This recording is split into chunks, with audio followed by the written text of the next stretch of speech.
We got 5 minutes on the clock. This is a returning champion. Interviewed him a few times in my days. So, what is your name and what is your podcast show? Hey Josh, thanks for having me. My name is Matthew Baltzell. I used to have a real estate podcast called Real Estate Journeys. It was a top 400 business podcast, but it hasn't been in syndication for a couple of years. Yeah. So since our conversation, you shut down one of your podcast shows, and I think this is important for other podcast hosts to hear on when is it time to maybe stop doing podcasting, take a knee, take a break. What's your thoughts and why did you make that decision to shut down your podcast show? Yeah, for me personally, like it was just I shut it down in I think it was 2021, maybe 2022.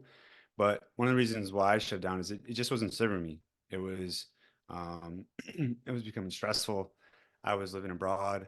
I was waking up at 3, 4 in the morning to record podcast episodes, and it just wasn't serving me. And I was becoming burnt out, and I was focusing on other things in my real estate career as far as commercial real estate was starting to take off. So I just kind of was like, you know what, had a nice little send off episode at 114 episodes. It was a good run, learned a lot, started some different business ventures from it. But yeah, I feel like if it's not serving you, then you should just kind of nip it in the butt and move on to something that's Yeah. making you more happy and serving you. Yeah, if it's not serving you anymore. So what metrics did you use to measure if it's serving you or not? So you mentioned burnout, right? Like you're like, man, I'm in Thailand or I'm traveling around the world, waking up super early to deal with, US guests and such like that. But that's one. What other things did you look at to go, this is no longer serving you? Yeah. Um, for me, I don't know, like maybe the podcast has shifted, but I felt like a lot of people that were coming on my podcast were just trying to pitch themselves.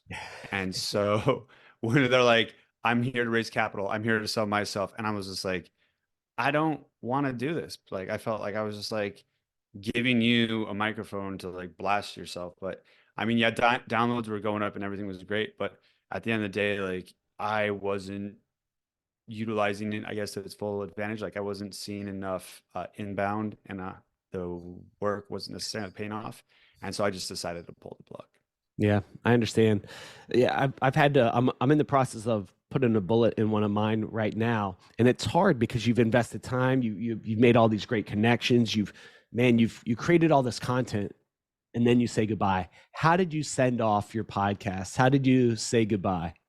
Yeah, if I recall, I did a solo episode, and I think when you're putting a bullet in it, I think the audience can kind of feel it, you know?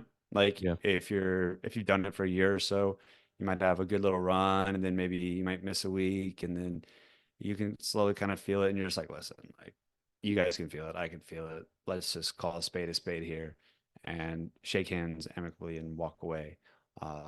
I felt like I ended on a good note, and I still get a lot of requests. I'm like, great, you want to be on my show? Like, you obviously don't listen to it because it hasn't aired in years. Like, when was my last episode? Check the database. Tell me, please tell me. Yeah, it's so funny. I get messages and they're like, "Hey, I really liked your episode," and then they forget to put the tag, and it says Yeah. "insert episode here." Like Yeah. they've spent no time listening in. Yeah. Um, Looking back, Mhm. saluting your podcast that went away. What was your fondest memory? And we'll close on that today. Yeah. That's a good question. I would just say one thing that I really learned from podcasting in general, like I said, I had 114 episodes, was the value of networking and relationships. So even when I was going on other people's podcasts, and let's say I didn't get any leads from it, just the fact that I was in the same room with those people, I learned a lot. I get interviewed a New York Times bestseller. Um, just people all across the board, and I was really able to learn from them and bring them into my ecosystem, even if I necessarily wasn't driving big sales. And so that's one of the fondest memories I have, is just being able to connect, learn how to develop a bigger network outside what I'm usually comfortable with. Mhm. And I would say that's one of the biggest takeaways. Yeah, super cool. If people want to connect with you, learn more about what you're working on, where can people find you? Yeah. So people can find me on my website, MatthewBaltzell.com. That's where I post all my latest content, and you can sign up for my newsletter, Curious Creators. Super cool. We did this all under 5 minutes. I hope you guys are enjoying these episodes. We'll see you on the next one. Bye, everyone.